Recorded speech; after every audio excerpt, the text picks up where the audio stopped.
Betting on sports can be hard, but hiring Morgan & Morgan is easy. Morgan & Morgan is America's largest injury law firm. They have over 100 offices nationwide and more than 1,000 lawyers. Their fee is free unless they win. For more information, go to forthepeople.com/bestbets or dial pound law, pound 529 from your cell phone. That's forthepeople.com/bestbets. This is a paid advertisement. The numbers told the story. They always do. It's one of those idiots who believe in analytics. This is a numbers game with Gil Alexander on VSiN. Good Friday morning to you. It is a numbers game at VSiN, the Sports Betting Network, VSiN.com, Game Plus, iHeartRadio, YouTube TV. However you're taking us in, we are grateful. It's Gil Alexander. It's Kelly Bidlin alongside everybody. How you doing, man? I'm doing great. How about you? It's a football Friday. Yeah. Football. Can't wait. We will have in the second hour, Felica, Fezzik, and Dr. Bob. Can't really beat that lineup, can you? Felica, Fezzik, and Dr. Bob. Felica and Dr. Bob on college football. Felica might have some pro picks as well. They are the bookends to Steve Fezzik in studio talking National Football League, not just this week, but also look-aheads with Stevie later on the show. This hour, we'll talk Premier League. Paul Carr, who had a little road bump this week. He was, I think he went 0 for 3 after a 3-0. Oh, really? Still up on the year, 5 units or so. Paul Carr will join us to give his Premier League picks from this weekend. Jason Weingarten as well. And are we sure in the National Football League? A question we ask ourselves each and every Friday. Estamos seguros about things in the NFL?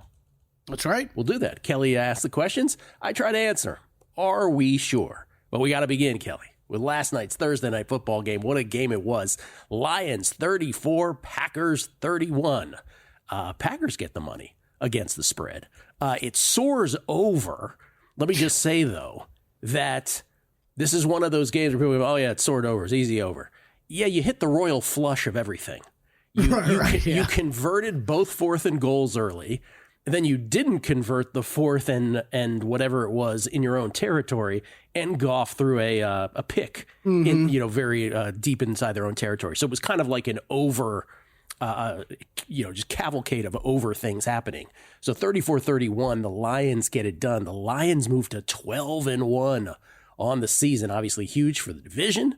The NFC North, obviously huge for number 1 seed implications, as both the Vikings and the Eagles chase them for both of those things. I want to, without going through the whole game, I just want to focus on one thing. I have just one general question about this game. Let me just go through the 4th downs real quick and get your reactions to them. 10-7 Detroit.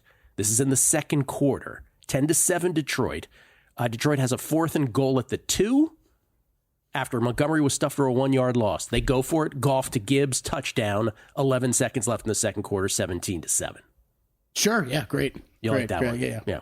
By the way, I was so worried Gil was going to do this too. I'm like, in watching the game, I'm like, all right, we've officially hit the point where they've gone for it so many times. I'm not going to be able to remember on the spot which is which. I'm getting to a macro question here. By the way, at halftime, Jordan Love was 3 of 7 for 31 yards. I was just going to pull up to your point about the over, right? Like the Packers had 298 yards of offense. Yeah.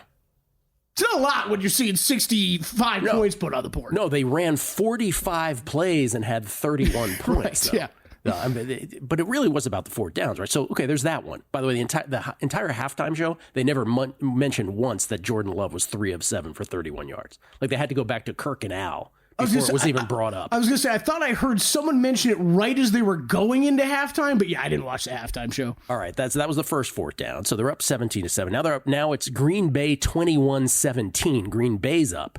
Detroit 4th and 1 at their own 49. Goff sneaks for a first. I don't think anybody had a problem with that one. Later, sneak effective. The sneak effective for the Lions. That's write that one down for the later. Sneak effective is the name of his new album. Later, 4th and goal at the 3. Goff to Patrick, touchdown. They go for it, 4th and goal at the 3, down 4 points. That's with 4:30. What is that with? With 5:02 left in the third. Yeah, to go up 24-21. That one, I think that one I was a little bit more down the middle. Like it would have been okay with a field goal, but I would have gone for it there. No surprise, Dan Campbell did. Same score, 24-21. Detroit 4th and 1 at their own 31. With 1:29 left in the third quarter, they pitch the ball to Jahmyr Gibbs. Here, we're so arrogant and cocky, we're going to pitch this. We're gonna see if we can get back to the line of scrimmage. Nope, stuff for a 1 yard loss. Short field for Green Bay. Of course they score, and Green Bay goes back up 28-24. So I know it sounds easy to do this results oriented wise. We're not going to be results oriented by the question I'm just about to ask. Well, that was the one where I was like, are we really going to do this here? Like, I don't know about this one, guys. And I would have been punting away there, and yes, it got stuffed. My point is that everyone is being results oriented, right? That they won the game, and so everybody's going to wash away that play. But if again, what's the example? If it was Brandon Staley, they'd lose their minds, right? Mm-hmm. Okay, one more. 4th and inches. Now, this is on the final drive. This is the one that everybody's talking about. This is one I have no problem with, by the way. There was a hold on Ragnow. The score's 31-31. Hold on Ragnow that brings Detroit back to their 40-yard line. So they end up with a 4th and inches at the Green Bay 21 after Montgomery was stuffed by Zane Anderson on 3rd and 1. Mm-hmm. So 4th and inches at the Green Bay 21, tie game, well within field goal range with 43 seconds left. Campbell decides to go for it because he wants to be able to run the clock down to 3 seconds and win the game on his racket, if you will. Goff falls while handing the ball off. Montgomery still gets it. Bates kicks the field goal. Detroit wins the game 34-31. So the question should be this to me. Because, again, if you were on Detroit side or Green Bay side, it could have gone either way in terms of the spread. Detroit wins, Green Bay loses. I don't think there was anything that shocking about the result. But it does beg the question, and here it is. Are you worried, if you're a Detroit Lions fan, or if you have Detroit bets, as I do, by the way? I have Detroit matchup bets in the Super Bowl with both Kansas City and Baltimore. Are you worried that Dan Campbell is so hell-bent on going for 4th downs? And I don't say that because of the last one. I say that because of the one in his own territory. Yeah. That's what allows me to ask this question, right? Are you worried that he's so hell-bent on doing this that he actually doesn't know what he's doing and that it is all by this mythical feel and that it is going to inevitably get them in the postseason? And let me just add to that, oh, by the way, it already has last year, right? Because we talked about the royal flush of overs in this game yesterday. Remember the NFC Championship. There was about 4 different 4th down situations. What's the opposite of a royal flush? They went 0 for 4 in decision-making in the NFC Championship, and they squandered a 3-score lead, if you recall, and San Francisco ends up going to the Super Bowl. So I think it's a valid question, and I'm not asking it rhetorically. Do you think that this will ultimately torpedo the line? I mean, look, I think it's of course a valid question because we almost saw just even last night, right? You almost saw it play out within that game last night. I think that I think that there is always going to be opponent dependent. It's always going to be dependent on what your current team makeup is, right? I think they were in a situation last night where they knew with the defensive injuries, them keeping their foot on the gas pedal was in their benefit. And I think in most situations with the Detroit Lions, as long as it's not, this is the problem. As long as it's not an absurd situations like it was for them to go forward in their own territory. Right. But in most situations when you're actually thinking about going for it on 4th down, they have the personnel to make it work. I most of the time do not have a problem with it. Real quick, NFC. Is that a cop-out answer? I don't even know. No, that's a fine answer. I'll get to a bigger point for me, though. Real quick, the NFC Championship last year, because people won't remember, there were 4 instances of this. They were up 14-7. They had it 4th and 6 at the San Francisco 46, and he decided to punt. And every Niners bettor was thrilled at that moment. Later in the game, it was 4th and goal at the Niners 3.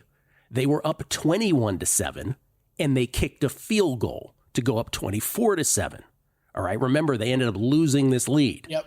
So in that case, first half, he was conservative. Then 24-10 Detroit in the NFC Championship. It was 4th and 2. This is in the second half now, in the third quarter. It's 4th and 2 at the Niners 28. Goff incomplete intended for Reynolds. All right, that allowed the Niners to catch up in the game, right? And then 27-24 Niners, 9:52 left. Then the Detroit gets the ball left, so gets the ball back. There's plenty of time in the game. They end up with a 4th and 3 at the San Francisco 30, down a field goal with 7:38 to go in the game. And then he decided to go for it. And here are my notes from the NFC Championship last year, because I was on the Niners. He goes, I said, Goff under pressure, incomplete, intended for St. Brown. Dan Campbell, you beautiful bastard.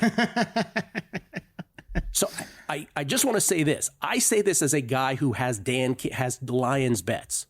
This worries me. Mm-hmm. It worries me because the Lions, talent-wise, are a better team than everyone else. Yep. Okay? If you were not better talent-wise than everyone else, then this kind of aggressive approach at all times, which he displayed yesterday, then I get it.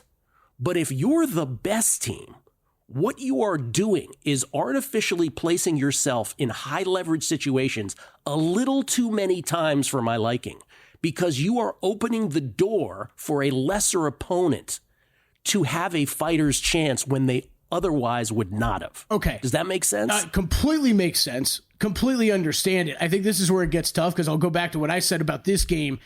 I think you also have an advantage, though, if you know and think, my offensive line is so dominant, my short game is so dominant. Kelly, I get it. Give me another down. Not many teams are going to be able to slow me down. Kelly, I get it. But you're not going to bat 1,000 doing that. I know. Panay, Sewell, Schmanay, Shmuel. You're not going to go 5 for 5. You're not, right? And they did. And so I'm just saying, as a team that is better than everybody else, he's a little too much on this stuff. He's a little too extra, as the kids say.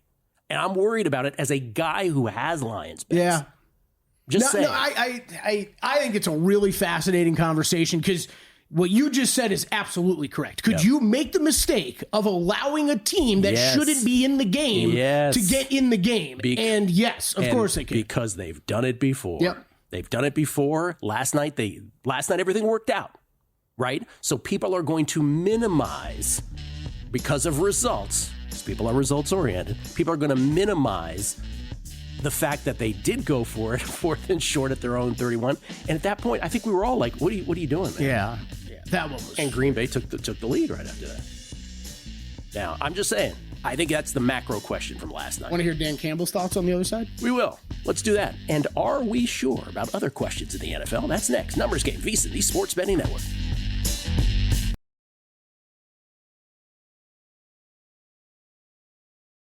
The numbers told the story, they always do. It's one of those idiots who believe in analytics. This is a numbers game with Gil Alexander on VSiN. Hour number 2 of a numbers game right here at VSiN, the Sports Betting Network, VSiN.com, Game Plus, iHeartRadio, YouTube TV. So many ways to take us in. We just appreciate that you choose one of them. It's Gil Alexander. It is K. Michael Bidlin, producer number 9. Right here to my left. Yeah, so you're I right. just saluted. It's just, by the way, you being K. Michael Bidlin completely changes your brand. I know, right? Just K. Michael Bidlin. Well, I don't remember. We had a lengthy discussion about this at one point. I can't remember if it was primetime action or a numbers game. That's right. Probably primetime action. Sounds like a great mystery novelist. That's how I should go. What's the names? What are they called? Like pen names or whatever? Oh, yeah. Little, pen name. Like Samuel Clemens, Mark Twain, pen name. Yeah, I'm blinking on the actual term. K. Michael Bidlin will be your K. pen Michael name? Bidlin, yeah. Okay. We get tweets at Beating the Book. By the way, it's Football Friday. We got Falika Fezzik and Dr. Bob here momentarily. Jeff Staples at Cigar City Jeff. I really like the over 170.5 rushing yards for Genty tonight. National game exposure and last chance for Heisman push. He'll get a ton of carries. By the way, real quick on that, I don't know if I think I'd go alts one way or the other. Yeah. Like if you're going over, I'm laddering that up. UNLV was his worst performance earlier. Right, that was his worst performance. So there might be some value on the alt-unders too if you think UNLV could show up and do that. Edward Perez at Boomer Rizzle. He said, yes, absolutely think this can happen with Campbell. And if it does, he will repeat, talking about him, making a bad decision in the playoffs that will cost the Lions. He says, and if it does, he will repeat over and over how he had total 100% confidence in his players, in essence, putting it on them in a way where the players can't be upset if things go wrong. I am glad you brought up last year, because that game, you can't forget that when it comes to the resume of Dan Campbell and what he's done, because it was ugly. Yes. Jack Hannon at Steeler Jack 50. During the course of the playoffs, Campbell will cost the Lions a game. Inevitable. A month ago, I would have said the same thing about Sirianni, but someone talked some sense into him. Not happening with Campbell. Stringfellow Hawk says, in concert, a very special evening with saxophonist K. Michael Bidlin. DGen Southern Gent. Gil, I loved the food that built America. I've never been more proud to be an American than I was learning about early U.S. culinary entrepreneurs. Binge watch the show like crazy. Also check out Booze, Sex, and Bets that built America. I'm not aware of that one. That's interesting. You got like 2 words into that. I was like, well, I'm far more interested in that one. The food that built America. I just want to say this before we get to Felica.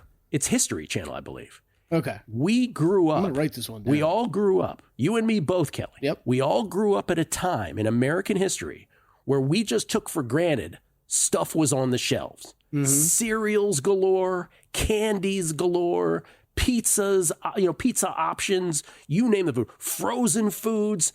Well, guess what? If we went back like a generation or two before us, none of that stuff existed. And so this is the fascinating story, and it's so well done of how all of that came to be. You know what? I just figured out K. Michael Bidlin's first book is what it's going to be about is when I was living in Russia, yes. and free Russia started to get all of the American foods, and it was crazy. K. Michael Bidlin. Like when McDonald's first opened in Russia, oh my gosh. New York Times #1 best-selling list. Watch out. Bestseller, here it comes. Hit the mic. Ladies and gentlemen, Chris Felica will have a bestseller once soon in the future, I'm sure. He is the Bear from Fox Sports. He's also got the Bear Bets podcast, which he does with our buddy Will Hill, Sammy P., Jeff Schwartz, a cast of characters. He joins us now, courtesy of the Progressive Guest Line from Boise, Idaho. How you doing, Chris? I'm well. Nice little gray morning here in Boise. You know what? Another shot. It's not like food that made America. It's more of a sports related deal. But have you guys started checking out that Game 7 series on Amazon Prime? No. It's like stories and games. Like I've watched a couple of them. They had one on Game 7 of the 2003 World Series between the Yankees and the Red Sox. It's really good. And then I watched another one on Game 7 of the Oilers Flyers. Oh wow! Final. Like it's really, really. I would suggest checking it. I think like Mark Messier and David Ross. I think are kind of like co-executive producers on it, and it's really entertaining. So if you got some time to kill once college football season ends here or whatever else. I didn't even know that existed. Wow. Yeah, I didn't either. We were flipping through the channel the other day and to see if Hard Knocks has started yet, and it had not. And then like, hey, if you like this, we suggest this, and it was Game 7. So we're like, yeah, let's watch this and see what's going on. And yeah, really entertaining. By the way, nobody needs to tweet in. Chris knows that the Yankees-Red Sox was the 2003 AL championship. He misspoke. Please don't. Yes, I'm aware. Yes, thank you. Sorry.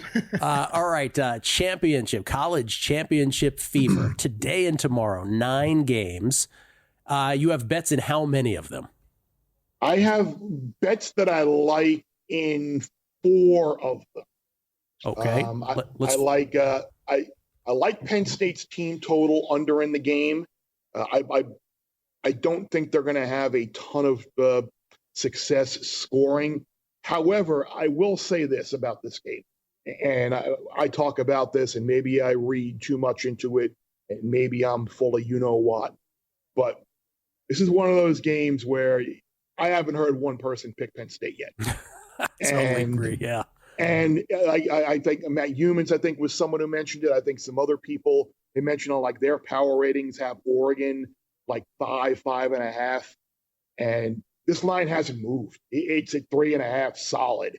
Like that would worry me. And that would make me feel that the odds makers are very comfortable with their position here and taking Oregon money, and that they kind of have a feeling that Penn State might be the right side in this game. So, but I do think it'll be a lower scoring game in Indianapolis tomorrow night. I do like Georgia minus getting the 2.5 rather against Texas. This could just be a situation where it's not a great matchup for Texas. And look, I know that first game was weird. You had the 7 turnovers. You had the bizarre incident where the officials kind of reversed the pass interference call and gave Texas an interception. And Georgia's special teams dominated, and you saw Arch come in. But also in that game, you got to remember too, Georgia played without 2 of their offensive line starters. So like their offensive line is going to be better now. They're going to get Trevor Etienne back in some capacity tomorrow. He's not 100%. He's not going to play the entire game, but I would expect to see him out there. Texas has got issues now on the right side of the offensive line with Banks, and does Goolsby play? I think Georgia just has kind of the recipe to beat a Texas offense that frankly has been a little underwhelming this year. So I took Georgia plus 2.5. I took Clemson plus the 2.5 against SMU. Again, this is are the odds makers that off in their number to open Clemson as a 3-point favorite in this game and have it swing all the way across to the other side now? Now, if SMU is a 2.5-point favorite, 3-point favorite, I don't think they're that off in their power ratings. And I just think Clemson's. Well, I don't think Clemson is a great team at all. They easily could have lost to Pitt, fell behind Virginia Tech, blown out on their home field against Louisville. But I think the amount of pressure now on SMU, kind of with the committee basically telling them, you better win or else you're going to be out. I think that's a lot. I think if you look at SMU's schedule, they played 5 of their 8 conference games were against ECC teams that did not have a winning record in conference play, so they kind of got a schedule advantage.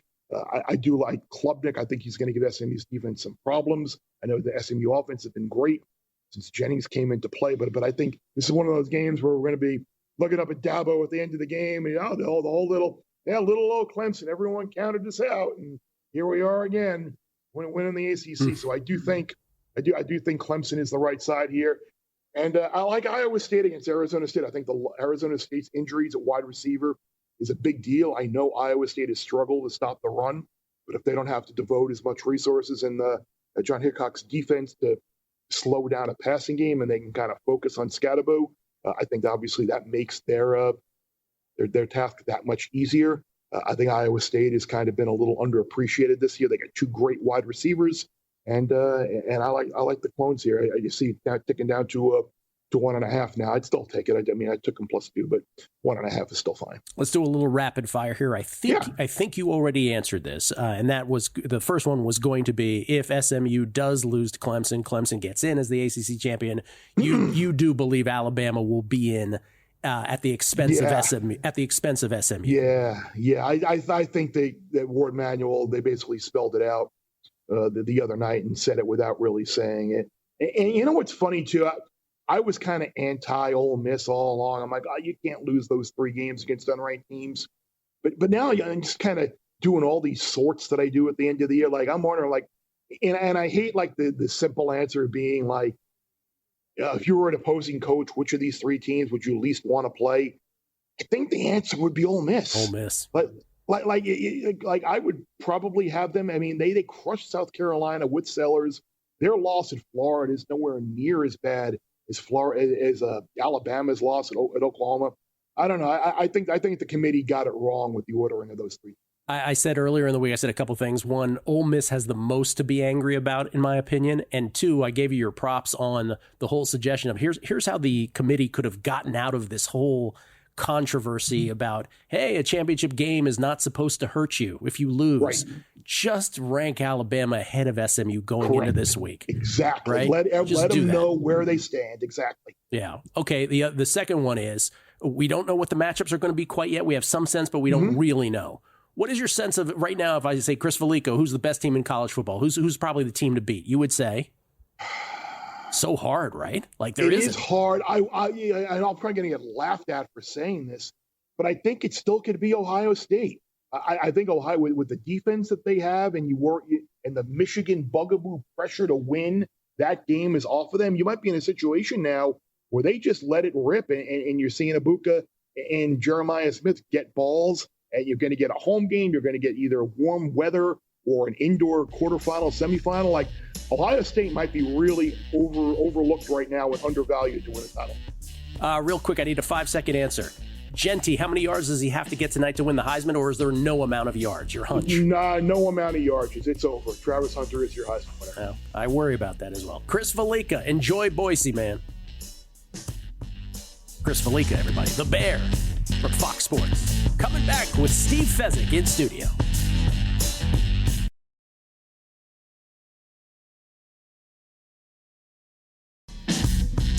A numbers game on VSiN, the sports betting network. This segment of A Numbers Game is brought to you by Zyn Nicotine Pouches. There's only one number one draft pick. There's only one champion at the end of the season. And there's only one nicotine pouch brand in America that outsells the rest, and that is Zyn. Zyn is a smoke-free, spit-free, hassle-free nicotine pouch that can be enjoyed anywhere, anytime. Find your Zyn at Zyn.com. That's ZYN.com. Warning, this product contains nicotine. Nicotine is an addictive chemical. Back at Circa, Gil Alexander. Numbers game. VSiN, the Sports Betting Network. Kelly Bidlin also in the house behind the glass. Steve Fezzik standing by. First, your tweets, though. We get tweets at Beating the Book. Roger Jones at Brocco wins. Guys, I think Motor City Dan Campbell's decisions are easy to follow when you look through the prism of Applebee's continuous wings. When the server asks, you don't punt, you say more. Todd Wishnev all over that on the Megapod. Uncle Bush, do you think, to Jason's point, there may be a reverse bias on Travis Hunter with some national voter hate on Coach Prime causing to vote against Hunter? I'm sure there will be some, as, how can I put this? I would hope people would not use their vote as their own, through their own personal biases to that extent, but I'm sure there will be a group, Uncle Bush, that will be voting because of their dislike of Coach Prime. Johnny Ringo, pen name, pseudonym. Yes, both are okay, by the way. Pseudonym, obviously, is a word, but pen name is what they refer to Mark Twain. Also, your real name, Samuel Clemens. Talking about Kelly and K. Michael Bidlin. The RGB, me, R. Gary Beard, got you all started on the first initial conversation prior to the Super Bowl. Maybe it was you, RGB. Mr. Bomb Apple, was Dr. Bob being a line bully on the pod? I could feel Todd wanting to push back and was waiting for a showdown. For once, Toddy seemed intimidated. Well, because Bob's been on before, and we've accused Toddy of being rude to Dr. Bob, so maybe he was sort of tamed by that a little bit. Accused for the background. Factual. Anthony Trotolo, I watched the Yacht Rock documentary last night. Thanks for the recommendations. So good, right? Joe C. The best is still Skill Alexander and Kelly Bin Laden, LOL. Jason H11, the History Channel has a bunch of great Built America series. The Titans Who Built America is fantastic, as is The Food That Built America. The spinoffs are all excellent as well. Bobby Knuckles has asked ChatGPT to write a synopsis for Kelly's first horror novel under the pen name K. Michael Bidlin, in case the game show host career doesn't pick up, and he actually provides it. Boy, this stuff is amazing, this AI. Eric Cheshire, this is a great point, Eric Cheshire. Here's an angle. If you're on Clemson money line, FanDuel has SMU 3-1 to miss the playoff, better than Clemson, plus 108. It's great advice. If you believe that those things are correlated, then absolutely go to the miss the playoff market. If you believe that it's a this cause and effect kind of thing for that. Not only do we get tweets, we also have texts that go on throughout the show. We're on a group text, me, Falika, Will Hill, Steve Fezzik, and Todd Wishnev. Here's just a brief exchange, one back and forth. Fezzik listening to the Megapod. Todd interrupts too much. Todd, I agree. Let's get Stevie and Will to be the regulars. Kind of a back and forth between each other. And then this is Steve Fezzik, who says, let me just start, Stevie, with this. By the way, Steve Fezzik, ladies and gentlemen, in studio, only back-to-back winner of the Hilton Super Contest. Steve says, I hate Starbucks. Am I allowed to explain that? At Jackpots, and their selection of food is so much better and cheaper prices. Hello, sir. There's a new head guy at Starbucks, and he's like doing all this stuff, like he's going to analyze his company. CEO you're talking about. Yeah. How about this? How about have one really good food item instead of nothing but crap that's $8 bad old bagels? Just one. Have like one of these, like they have these little Cinnabons at Jackpot. Yeah. Oh, why do glorious. Kelly had the proper comeback to this. He said, why does Steve insist on getting food at Starbucks? It's free. I get a $10 food comp at Caesars, and I get 4 free drinks, and I get a $10 food comp. And I'm a wizard at this, and I can't get anything I like because their food is terrible. So if you're listening, Starbucks, get one like freshly made breakfast sandwich. Like the Dunkin' Donuts has the meal deal. They have a great breakfast sandwich, way better than Starbucks. All right. Here's again Steve Fezzik's tweets providing us with these segments. Oh dear. Not his tweets, pardon me, his text. We're not doing the tweets, for God's sakes. No.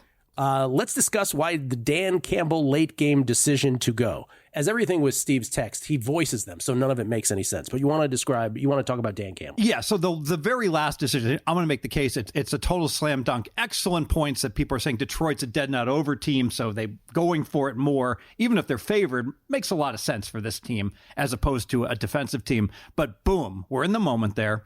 Let's say we kick the field goal. let's assume we're going to make it all the time just to simplify all the analysis. I would say, okay, Detroit's up 3, Green Bay gets the ball. They probably win. It feels like about 70%. Does that seem like a reasonable number at that point in time? Sure. Make Detroit like minus 250, Green Bay plus 200. Okay, so let's use the 70%. Now let's go for it, okay? How often are we going to make it if we go for it? If we get it, we win. I would say we'll get it about 2/3 of the time. Okay, so right off the bat, we're going to play 100 times, we're going to win 67. But there's going to be 33 times that we don't get it. But we don't lose when we don't get it. It just, the game continues, and Green Bay does become the favorite to win. I would say of those 33 games, maybe Green Bay goes 20-13. I'm throwing numbers out of my you-know-what. But the point is, just input your own numbers. It doesn't matter if you use any reasonable assumptions. So of those 100 games, when they fail on the field goal, Detroit's still going to win 13. So 67 plus 13, that's 80%. Detroit's going to win 80% if they go for it. They're only going to win like 70% if they kick the field goal. It's not even close. It's so far apart. You have to go for it. I agree with you 100% on the last one. Agree with you 100%. Is there a big groundswell of people who thought what he did was wrong? I don't know. Oh, there was. Well, in the moment, the announcers always are sissies. So they're all like, "Oh, I can't believe they're not kicking the field goal." Sissies. But do you agree with my overall sentiment, which is that's fine on that particular one? But earlier he went for it 4th and short in his own territory. And my big fear as someone who has Lions tickets, right, matchups in the Super Bowl, is that, and it did last year in the NFC Championship, is that Dan Campbell doesn't really do this in any way other at this point than, this is my brand, I got to go for it. He's Chris Moneymaker. He's hyper aggressive. I'm all in. Yes. And he doesn't use analytics. He's just aggressive. And because they are more often than not going to actually be the quote unquote better team, right? Who's going to be a pre-flop favorite. Let's just judge it by that. That in some weird way, he is more likely to open the door for a lesser opponent doing it that way. The Falcons could beat them, not that they're making the playoffs, but but with that sort of introduction of variance. And what was fascinating about the San Francisco loss is going in, they were a big underdog, the Lions. So they should have been hyper aggressive and go for it. But now we get to late in the third quarter and we've flipped the switch. Yes. Now it's the Lions that are the 9-point favorite. Right. And now you don't want variance. Kick the field goal. That's my point. Yeah, exactly. Yes. No, that's exactly how I see it. And again, I say this, I know Lions fans are like, oh, no, I'm doing it from a perspective of I've got tickets on your team. That's what worries me about him. And the Green Goblin meme is a great one because it's like, you're not going to go for this, Dan Campbell? What kind of weakling are you, kind of thing. So by the way, shout out to my South Point runner number 5 that did, make an appearance on your show. That's right. How many of those do you think you have? Because he was like 4-7, 3-4-2. I mean, is he standing in line? Probably be easier just to let me bet, but I'm not above my pay grade. Here's another one, and we're going to get to Steve's look ahead plays and what he has for this weekend. But you make a point. Seattle, Arizona. You say on the total here, no one should have gotten this. What was your phraseology here on this? Oh, no, the game last night. The game last night. Last night. So I talk about asymmetric risk, and what does that mean? Fancy word. Don't lay -3.5 early in the betting cycle. Don't play +2.5, because I can tell you, Gilly, there have been +2.5s. I'm like, there's no way. As sure as the sun comes up tomorrow, there's no way I could possibly get the Pittsburgh Steelers +3 hosting the Jets. And then what happens? Pittsburgh's +2.5, and it goes to +3 all the time. Just the vagaries of line moves and the like. So where I'm going here is that the only time I would ever lay -3.5 is 1 second before the game kicks off. I would always wait. So with the Lions, if you waited, you got the push, came down to the 3 right at post. So you should not have lost with the Lions. But if you bet Green Bay, you had plenty of time to lock in +3.5, especially here in Vegas, even at -110. And so you should have won if you bet Green Bay, and should have pushed if you bet the Lions on the game last night. Does that kind of stuff, what we generalize that category, the ability to analyze the market and line movement of the market, is that your biggest pet peeve, would you say, about the general voter, that they don't understand? Oh, I've got dozens of I know you. I'm talking about not Twitter Fez. I know has 35 things. Voldemort. I'm talking about real life fezzing. Is that the thing that bothers you the most? Yes. It's up there. It's up there, and just that when we debate things that people think that's Fez's opinion. Okay. Yeah. And it's like, it's not my opinion. You take 100 geeks from the University of Chicago, and you ask them this question, they're professional sports bettors, and all 100 are going to, side with, well, this is the math. Of course, Campbell should go for it in this situation. Yeah. Okay. How many look-aheads do you have? I have 5. How many from this week do you have? I have 3. Okay. 3 from this week. 3 Week 14 bets this weekend in the National Football League. And 5 look-aheads. Lot of action. Week 15. A lot of action. In the National Football League. The man is an action junkie. That's what we think about you, Steve. We're like, what an action junkie that guy is. Steve Fezzik, at Fezzik Sports on Twitter. We never say your Twitter handle. At Fezzik Sports on that's Twitter. The evil Fezzik. All of those plays right on the other side. That is the evil Fezzik. Tread lightly with that guy. Coming back on a numbers game at VSiN, the Sports Betting Network.